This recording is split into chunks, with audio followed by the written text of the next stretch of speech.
This is the sessions section. As many of you know, I was really lucky and did lots and lots of sessions for interesting people. And it wasn't just sessions for music and artists. There were three types of sessions you could do. There was the sessions for different artists that you played on, for singles or for albums. There was also the what we call the film sessions, which you did films, that was either TV films or actual other films.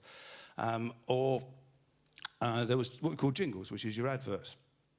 And the three that stick out for me quite a lot was, there was one I did, it was a session for Anglia TV who did the Survival series. And it was the guy called Howard Blake who actually wrote The Snowman, who used to do all the music for it. And I was booked on the session with a huge big band, and there was one bit where there was some very quiet harpsichord, and I was at the harpsichord right up the back. And of course they close mic'd the harpsichord, and unfortunately I broke wind in the middle of this section, which the conductor Howard Blake didn't hear because it was over there, but obviously the mic picked it up. And I couldn't really stop because it was, but you can't really say, excuse me, so can we do that again? I've just let go.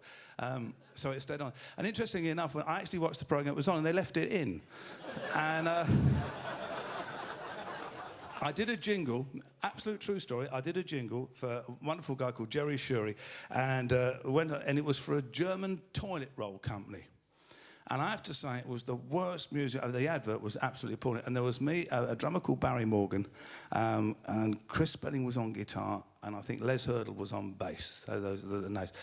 And we're doing this, and we just can't stop. It's so bad. This advert is so bad. And one of the things with adverts is the directors of the company normally come down to the session. It's their big day out in the studio. They all sit there. And of course, now we've got the half of the SS sitting in the control room. They're all sitting there in their suits listening to this, and we just can't take it seriously. And eventually, they call us in. And they call Jerry in first, the conductor, and he calls us in afterwards. And he said they're not very happy because they don't think you're taking this seriously. I mean, it was hard to take it seriously. It really was a bad ad.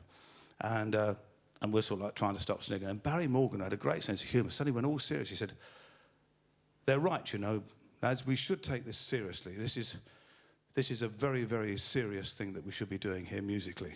And we went, oh, right. And they went, this is good. This man is good. He understands what we are saying. This is good. And Barry said, yes, people have got a shit to this music. I never did any more jingles after. That was the last jingle I ever did, and Barry.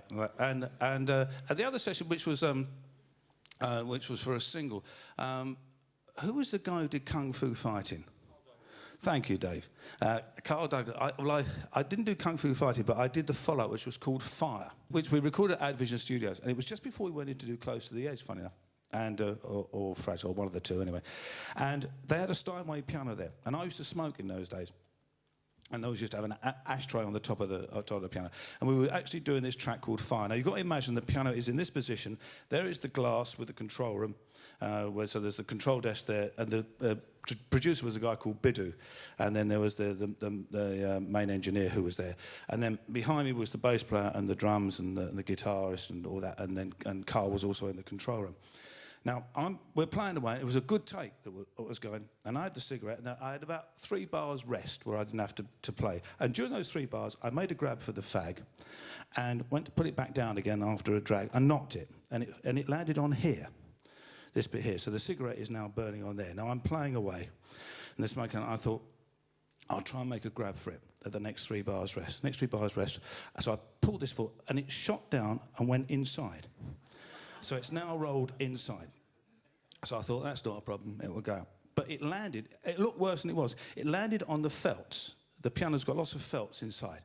So I'm now playing away this track called Fire, and there is smoke billowing out of the, absolutely billowing out. I knew there was problems because I started to lose the sustain pedal because all the things going. But the great thing was looking in the control room, because working the other way around, there's the engineer, and he sort of, he was like, and Biddu, the producer's going, and he looked, he went, the engineer went, and then it was Carl Douglas, well, and Biddu and Carl, they ran to the side for the fire extinguisher, which was the worst thing they could do. And the engineer's going, I can see him mouthing going. And they came in with this, and they filled the piano full of foam. which all then drips through the bottom. And the great thing was, we were sort of standing at the end of it, and there's just like all this water and foam dripping through the bottom, and the smell of burning and all this sort of thing. And Les Erdel, the bass player, I think it was Les, said, "We'll keep that take then, shall we?" And it was, in fact, the tape they kept because we didn't have another piano. And so one of the most memorable sessions, which nothing very exciting happened, except that it was a very exciting piece to play on, was David Bowie's both Space Oddity. He had all the Hunky Dory album. And I don't actually tell this, but David phoned me up and invited me round to his house. He used to live in Beckenham. And way before Posh and Beck's, but his house was actually known by all and sundry as Beckenham Palace back then. And I went to the house, and he took out his old battered 12-string acoustic guitar, and he played me all these just great songs, one after the other, for the album Hunky Dory. And he asked me to get bits of paper, write down notes and write down things, which would be the basis of the album, because he wanted it all done sort of piano-orientated.